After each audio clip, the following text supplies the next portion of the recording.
So, unfortunately, there was an issue with this podcast. We had an issue halfway through the recording and didn't get to all the topics. So, just a fair warning, it cuts off at about 30, 40 minutes. But it's a good conversation up till then. So, give it a listen. The fanciest, the stanciest, the Midwest cat boy, Luke. Thanks. I should have put on the maid outfit for this. You're right. Bailey made me say it. He was the last guest on this. He made me promise that I was going to say that. So, yeah. No, but it is FancyStancySTI on Instagram. I assume you're on TikTok, but I'm never on there, so I don't know. I'm not. I have an account, but I don't like the algorithm over there. So I don't either. One less thing to deal with. Perfect. I hate cross-posting anyways. Yeah.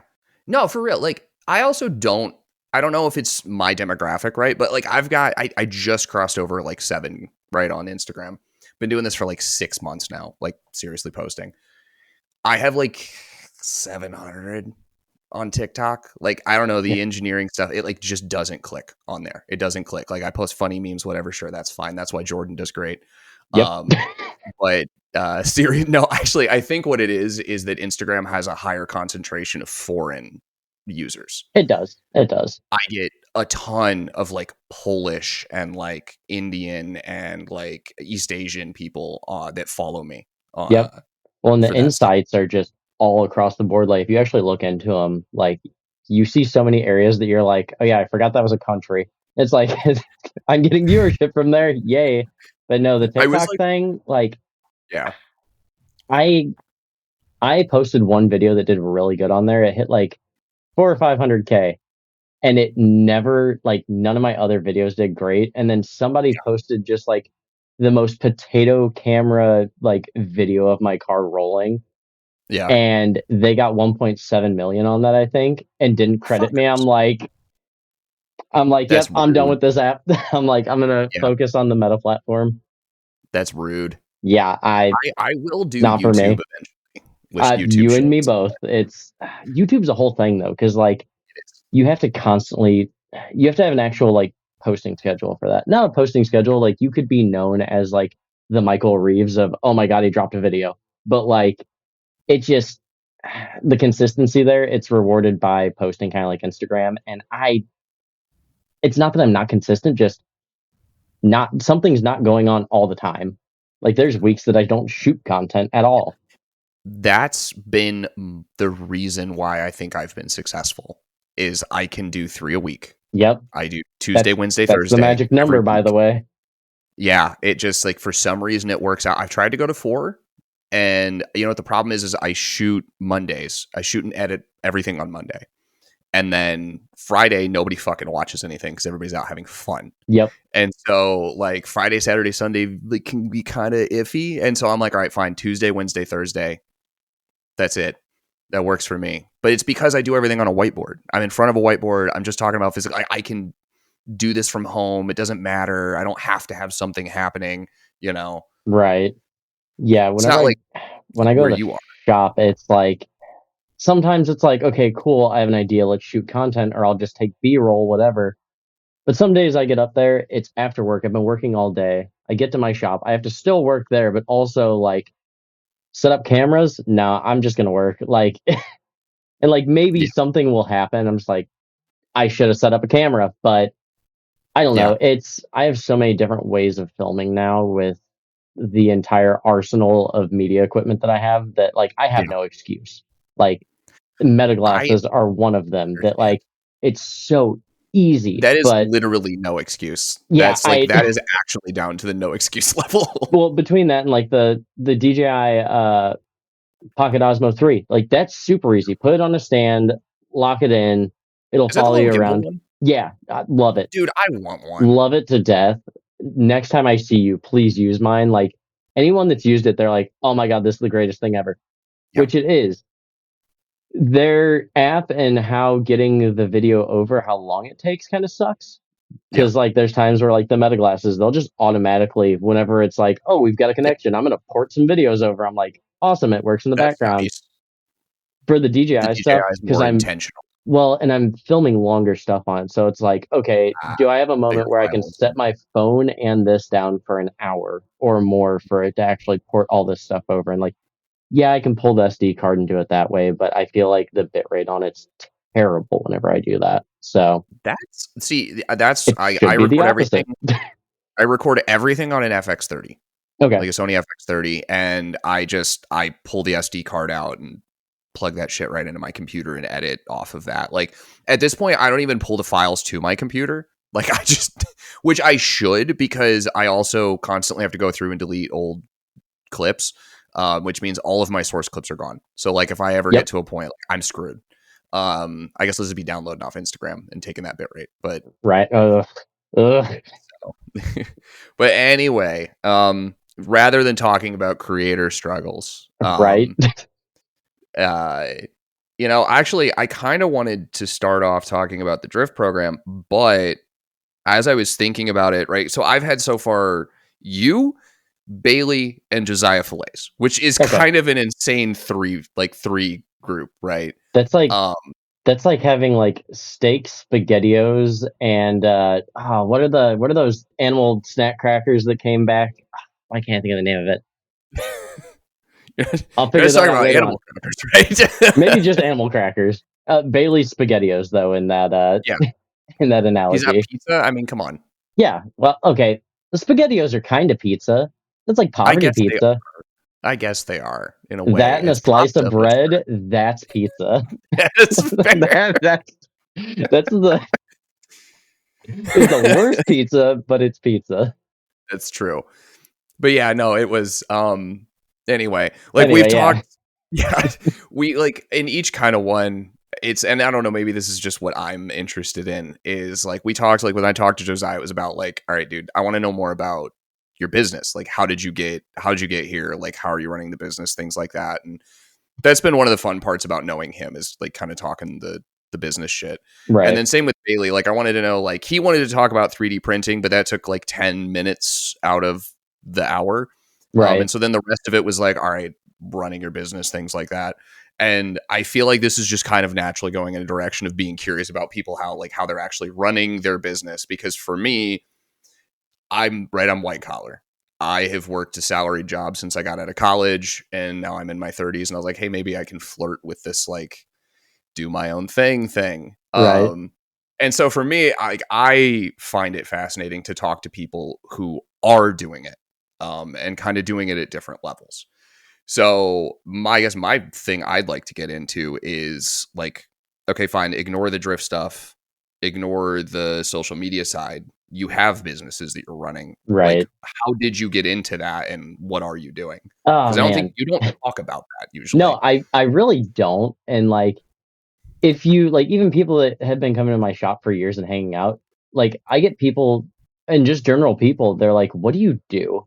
I'm like, what do you mean? And like, I'm like, oh my God, I've never, like, I don't really talk about it like a whole lot, but I think it's just because I'm like, it's so directly intertwined with what I do that I assume people know. Mm-hmm. But so I own and run a automotive wheel repair business. That's like the main day job. Is I just have people bring me cracked, bent, curb rashed wheels, or I go to dealerships that I have contracts with and do their used lot. But yeah, you used to live in a general area where I live, that's a very lucrative business for what's around here. I was going to say that is the most like, I will never be without a job. Illinois fucking business I can think of is people coming being like, I can't afford a new wheel. Yep. Let's fix the old shit. Like that is 100%. Yes. But no, I've been doing that for the last, oh man, I don't even know how many years. Probably, I really don't want to say 6, 7, and please don't put a graphic up over that. But like 6 or 7 years probably. And it's something that I just kind of fell into. I've always been in the automotive space. I've been mechanic. I've done car audio. I've done parts sales. Like I've just always kind of been in the automotive space. I mean, I was a diesel tech for a long time. And I just kind of got tired of making other people money and got an opportunity to kind of span off on my own to make it work. And I've enjoyed it. Obviously comes with its own it has benefits and it has flaws, but would Yeah. I trade it for anything? Like, yeah, salary sounds great. Like, Yeah. but I don't think I would really thrive in that space. And then we also just recently launched another business. We buy cars and part out cars. Shout out Okay. Matt Sixberries. Not Oh that yeah. everybody knows he does it, so like it's not like a. Yeah. No. But he kind of, I had questions about doing that, and he was really open about it, and it's been going all right. Like it's definitely whenever you're buying stuff and taking inventory of, let's take this entire GTO and section it down into parts. I realized how many parts are on a car, but I not whenever imagine it's you have like, to really know like a dude, bunch, because it's one thing, right? So you're known kind of for Subarus. I That's am the your Subaru thing. guy. So if you were like, okay, I'm in the business of buying and parting out Subarus, okay, that's something you could do. But then you're like, what about this? Like you said, a GTO, or maybe there's a Sunfire that I could do real cheap, right? And just get Right. like $50. And then It's you're the like, weird oh my God, thing. this is a lot.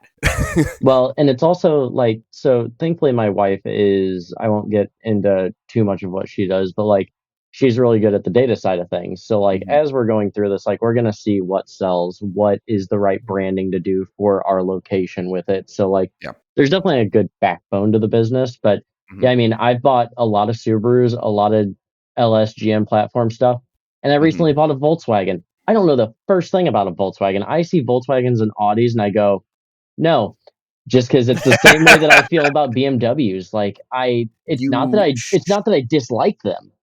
It's just that VWs I is don't work probably a on good them. business in parting out, though. It's Like what? if you can find a VW guy, VWs are a good business in Oh, parting out. Audis and dude. BMW, fuck that, right? But like VWs, those guys, absolutely, that is the demographic for like, yeah, I'm gonna buy some like parts off an old car that somebody's got for sale. Well, and That is the demographic.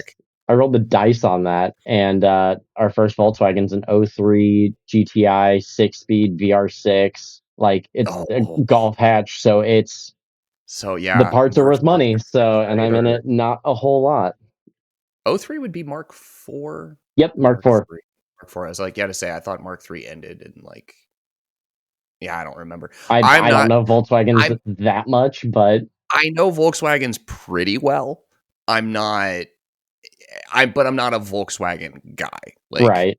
I've always been not around Volkswagens. It's just whenever it was that early on thing where like some of my friends did Volkswagen, some of my friends did like GM stuff, and I was like, Hondas, I can afford this.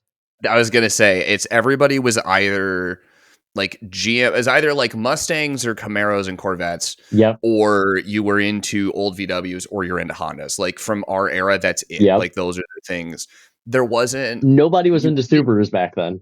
no, nobody was into Subarus. You didn't have a lot of BMW people because they were still expensive, right? Yeah. Like Oh, dude, back then in E36, it's almost as bad as yeah, it is now. I just, I yeah. don't think it's ever been good, but No, I so this is I regret this. Like, do you have a like I wish I hadn't sold this car story? oh, we would need a Top whole one. nother Give me your podcast number. for Give me that. your top one, like the one that comes to mind the first. Man, my Midori Green EG hatch is like the one, and it's only because it was a bunch of rare spoon parts, a bunch of rare just everything on that car. Mm-hmm. I sold it, and every person that got it after me would take one rare part off it, put a stock part on, and then And sell then it again. sell it. Ugh. And then somebody got it. It ended up being like 50 shades of primer and black rattle can. And Yeah. they were like, it ended up on Marketplace, and like that day, just messages nonstop, like, "Oh, it's your old car," because the engine bay was painted. It was an old Mazda color. It was Cowie blue or something like that. It's like a blurple color. And I Okay. saw it, and I was like, "Oh God, it's What clap." happened to And you? I Yeah. messaged the guy. I was like, "I'll give you $500. I don't want it, but we're gonna take it to the scrapyard together and make sure they crush it." Yeah. Nope, he sold it to somebody and caught on fire shortly after that. So it made it there still, but it's just That's been the rough. one that it's not even that it got away. It's just that like I had to watch it get just absolutely mangled over the Yeah. years. Yeah. No, so What's yours? in college, I bought off a good buddy who is like my Volkswagen friend. Oh no, did you get a Volkswagen? No, it was a BMW. I got in a good quality running and driving E30 that like the interior was trashed, but it was in pretty good shape. Everything was pretty good. I bought it for $2,000. That's a good price for an E30. Yes. And then I sold it. It was a 325 IS, had the sport seats, had the LSD. I ended up having to replace the LSD because it shit the bed, but like it was in pretty good shape, right? Everything was good. But honestly, I didn't know what I had. I wasn't in a place in my life where I was really able to like work on it and keep it up. And so I sold point of it. Those old builds. E30 they're just stepping stones, and E30 is a big one. E30 would have been a good platform for me to step off on. I think it just was the wrong time in my life. Right. If I had been able to hang on to it for about 2 or 3 more years, that probably would have been for me the point at which I would have gotten into working, like modifying sooner. Right. Instead, then at that point I didn't have anything and I just never really got back to it. So for me, it's more a regret because like a $2,000 good condition E30 is fucking impossible to get now. Yep. But like if I had hung on to it, that probably would have changed the trajectory that I would have taken. Though maybe that wouldn't have been a bad thing because I probably would have been more on like just modification and I wouldn't have spent as much time on engineering. Right. Fun fact, I might be ending up with some E30s in for part out, and one of them might be a good running and driving one. So maybe whenever you come to town, you reconnect with that and we'll talk. Maybe we should talk more specifics because I also might be buying a clapped E46 off of somebody. So see, you said clapped E46. I think you could have just said E46. It is somebody that I specifically know from Twitter. You guys, okay, like, I always hear from like the Colorado group, they're like, oh yeah, my Twitter friend. I never got into the Twitter thing. Like, I didn't even know Twitter was still a thing. And they're just like, oh yeah, our Twitter group chat. I'm like, what? There are a couple Twitter group chats. I don't know if Matt and Grant are still in the new one, but like, oh dang, I don't blame you. Well, there's like, the thing is like when Elon redid, because like he's done a bunch of stupid shit with the chat app, and like the group chats kept breaking. Mm-hmm. And so they kept remaking them, and when they would, not everybody would necessarily get migrated. So that makes sense. Like, that's what I hate about technology. Anytime there's like big changes like that, it's like you get so used to something. Like I'm cool with like improvements, but whenever it goes the opposite way, it's like, dog, there's so many options. Why are we still using this? I know.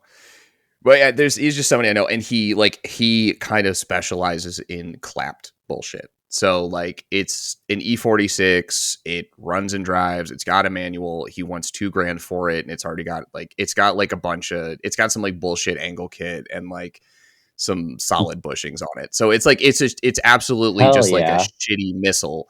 Hell yeah. For $2,000 that I'm like, okay, I could do that, sell my LS400, put like $2,000 in maintenance into it from the LS400, and then probably be good to go. So I didn't even know you had an LS400. Yeah, I have like a rust-free 200,000 mile LS400 that's got like a dented rear quarter from somebody backing up to it. There's no such thing as a sub 200,000 mile LS400. Nobody can change my mind on that. But it's true. I've wanted one so badly. That is like the one VIP car I want. So the thing is, the paint is trashed, and the interior leather's got some cracks, but like the timing belt was done within the last 5 years. And I guess it does have a leak from the oil pan, but whatever. Yeah, but like, it was oil coated. The entire interior was oil. Like the inside of the chassis was oil coated about 5 years ago. And then it basically hasn't seen salt since because I've barely driven it. Right. New brakes. I need to bleed the brakes, kind of stuff. Like just, basic shit. But like most of the maintenance has been done. It's in good condition. It's really actually quite nice. I want something that's manual right now I get it. And I don't have as you understand, I do not have the cash to figure out a manual swap for that right now. You just gotta stay on Marketplace. You'll find a good deal. Okay. Listen, take it from me. Wake up every morning, lowball everyone, and then go to work. The thing with those rays is the one UZ never had a manual. Yep. So it's some kind of custom fucking setup, and I just don't know if I have the appetite for that or there's not. So many people that are putting them in 240s now. I just know. Get a KA trans. I have one at my shop. Just come get it. We'll talk. Okay, I'll go in my shop. I'll throw it as hard as I can and just catch it. I promise it'll go as far as I can. I do like it. And dude, the craziest, all the electrical still works. Yeah, don't get rid of that. Every bad thing that you've said about it is like not the usual bad conversation when it's an LS400. You said the seats are just cracking a little bit. They usually look like a bomb went off in them. No, it's fucking annoying because like I tried to sell it last year and I was getting no bites because nobody around here is like looking at it as a car enthusiast. They're not like, is it solid? Does it have is it in good shape? Does all the mechanicals good? I'm like, yeah, all that shit's fine. It's just ugly. Right. And they're like, I said somebody was like, actually, I'm gonna go get this G35. It's got really nice paint. The interior's in good condition. Just like, and they're regretting that to this day. What? Yeah. God, man, it is hard to stay on topic with you. I'm sorry. You're not the first person that said that. Listen, so like we'll go to SEMA and like I'll be doing like an interview with somebody and like talking about something, and we end up just like they're like, I feel like I'm just like talking on Discord, hanging out with someone. I'm like, I'm sorry. I'm like, but like even like dude, sponsor interviews. This is the same way I talk. Like it's just That's actually what we get to. We're all people. Why are we too serious about it? Not me. I'm curious about the sponsors, right? Because like I've said, I'm curious about the space. I'm flirting with it. And I'm honestly curious to like hear how the whole sponsor thing has worked for you. Because I know everybody's got their own strategy. It's a weird space. So there's like, it's like with anything, right? There's multiple ways that you can go about it, and they're going to yield different results for different people. And even whenever you're just dealing with different companies, different people in them, like they prefer a different approach, all of them. What I have found, so like, are you ready for some backstory? Because I'm not even going to answer the question for like a good 10 minutes. That's fine. So, I host Past Mag Tuner Battlegrounds. So a lot of people know me from that on socials. I actually won that competition. I was their 9th champion of it. And I just kind of fell into a social media role and hosting for them. And I think it's because of the conversations like what we just had, where we were just like BSing back and forth. And it just like, oh, it'd be fun if I could host this. And then I just fell into it and I was like, oh no. But with that, you know, that entire competition is marketing yourself and knowing how to talk to people and just kind of really catering your social media and knowing how to oh my god, what's the word I'm looking for? I'm drawing a blank. Nope, nothing. Anyways, yeah, sell yourself. That wasn't what I was going for, but that's a word. Yes, a few of them actually. For prostitute, but no, it might work, maybe, but no. I just talked to, now that I'm a host of that competition, like teaching a lot of people how to navigate those spaces and kind of like do one-on-one training with them on how to talk to companies and how to sell yourself. And I think that's really helped me get a perspective of like, because whenever you do the whole sponsor thing, like you're going to try one thing, try another thing. But whenever you're in a space where you can watch 32 other people doing it and they're bouncing ideas off you, you get to see like the grand scope of it. And they're coming up with stuff that you don't even think about. And it's just like, oh, that's good. Write that down.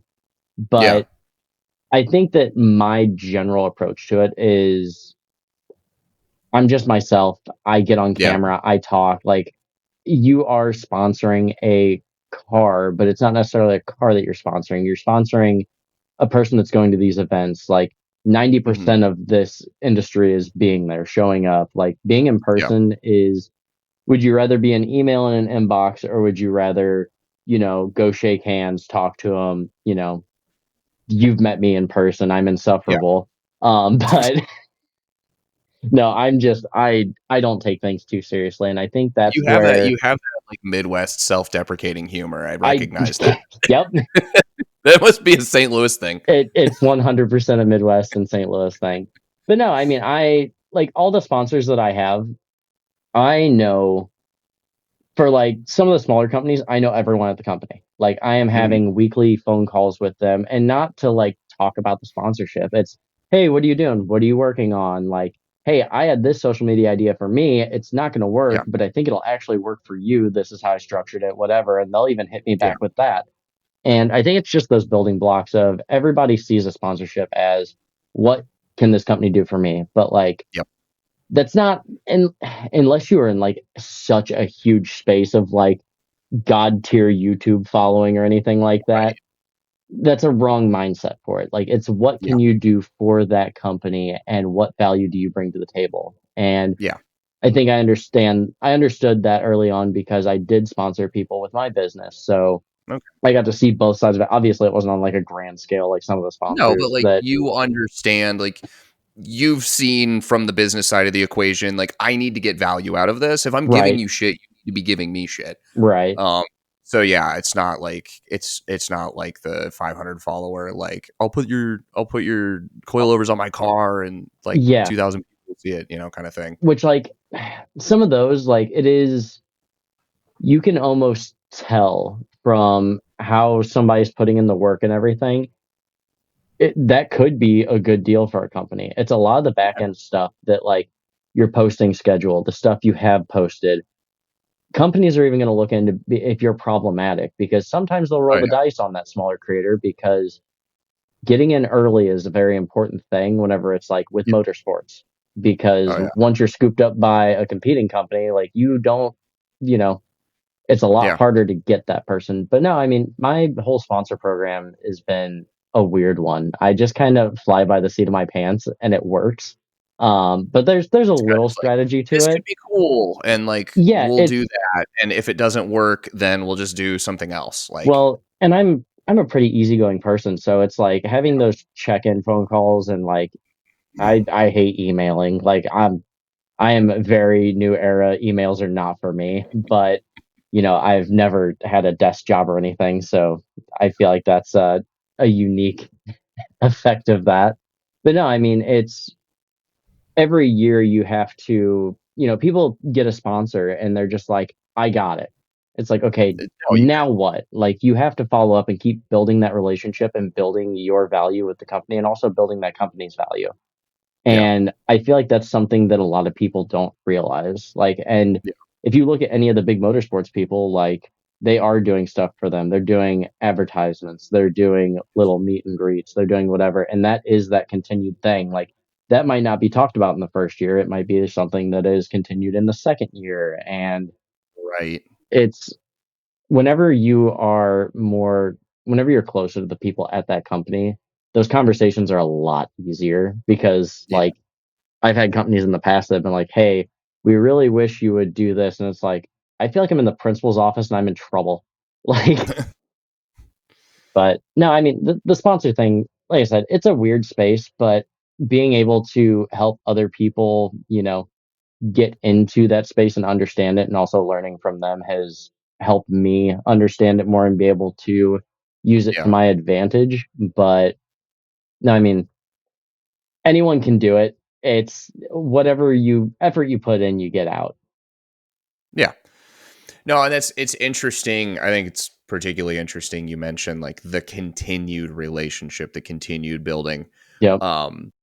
One of the ones I think it stands out for me, and I've kind of picked up on this, especially like you mentioned, sort of with getting in early. Though I guess getting in early with somebody like Alex Martinez is a weird idea, right? But like when he broke off from fucking, who was it that he worked for? Fitment, yeah. Like when he broke off from Fitment and like started Martini Works, and it was almost like immediately he had a sponsorship deal with Continental. Yeah. And Continental has kind of had a history of doing that, like trying to get like what they think is up and coming, and then obviously fucking dude has murdered it. Man, I need to like watch what I say because I'm 100% gonna get YouTube angry. Right. But like he legit, right? He has. And so I've been kind of thinking kind of in the same way, and then I noticed it as well with I don't know if I'm sure you're probably familiar with the account, like Brett, right? Brett 07K. Yeah. You know, just recently started doing social media for ECS. And like kind of noticed that and was like, okay, I've had a feeling that's how it worked. Like obviously not having done it myself, I wasn't sure, but like I've had a feeling that's kind of how it worked. So it's interesting to have that, let's say, confirmed. Yeah. In a way. Yeah. Sorry, before you move on, there's one other thing I did notice. Okay, sorry, total tangent. No, I wasn't even moving on. I was going to touch on something that you had said. Yeah, but before you say that, quick tangent. I noticed recently that I say fur instead of for, which is a bit dialectically weird for this area. And I was wondering if that was a St. Louis thing. And then I've heard you say fur like 6 times, and I realized 100% that is a regional thing. Yeah. Okay, so here's the thing.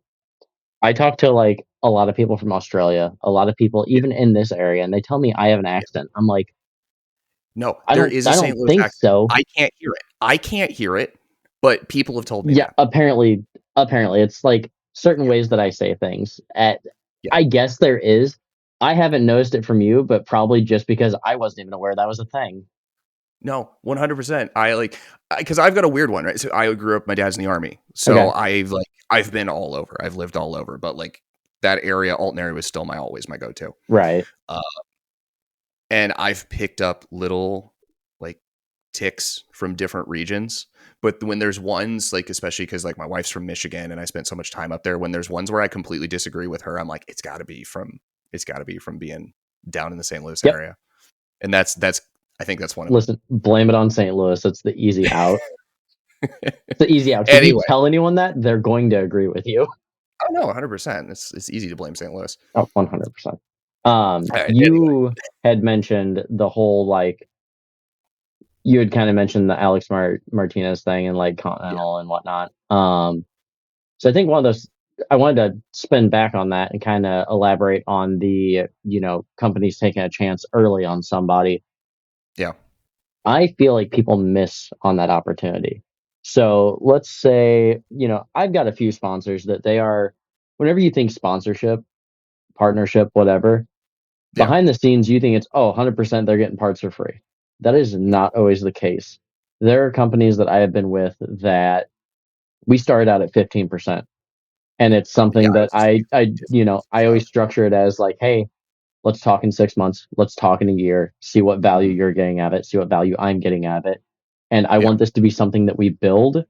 And if in 6 months we're still like, it'd be nice to be like here. Okay, well, you've set a goal for me now. You've set a goal for yourself. Yeah. And then, some of those companies are that, a lot of people don't like to talk about the back end stuff of that because people are weird about that. And I don't think the companies really care, but because like, obviously I'm not naming them. But like there are companies that have started at a lower percentage and now I'm full 100% with them. But they took a chance on me just for that lower percentage and we realized it works out and now it's that. Would I have maybe gotten that? I've gotten ones where it's that right away. But, I feel like a lot of people miss the opportunity of taking some of those and building. They hear back like, oh, you can have 10 or 15%. And they're like, I'll just do it without. Like, no, you're missing a key opportunity to build with them, but you also have to set that precedent with them and make sure that they're on board. The fact that they're even talking to you. Yeah. I think that's the thing. It's because I've been on the business side my whole career. The fact that they're even talking to you is kind of insane. Like I know that aftermarket companies are way smaller. Fun fact, I almost went to work for Airlift. Really? Before I came to my current job. Yeah. It didn't work out. It was just like a logistics, and honestly, I got a better offer somewhere else, but I was like name of the game sometimes. Yeah. But like I'm still friendly with Ryan Rutledge over at Airlift, who, right, he's big man on campus there. And we talked at SEMA and stuff. So like I've still got that relationship. Right. And I've seen like the scale of their operation. And the scale of their operation, which is, considering Airlift is pretty big for an aftermarket company, the scale of their operation is teeny tiny compared to some of the companies I've seen. Right. Right. I worked for Continental for 3 years. Like, the fact that a company like Continental is going to go out there and like even talk to somebody that's got 30,000 followers is insane. The fact that they could do that is kind of insane. And so I can't even imagine like kind of getting uppity, because it's like, I'm just some dude that's getting, like, you guys make tires, you guys make suspension, you it's guys huge components.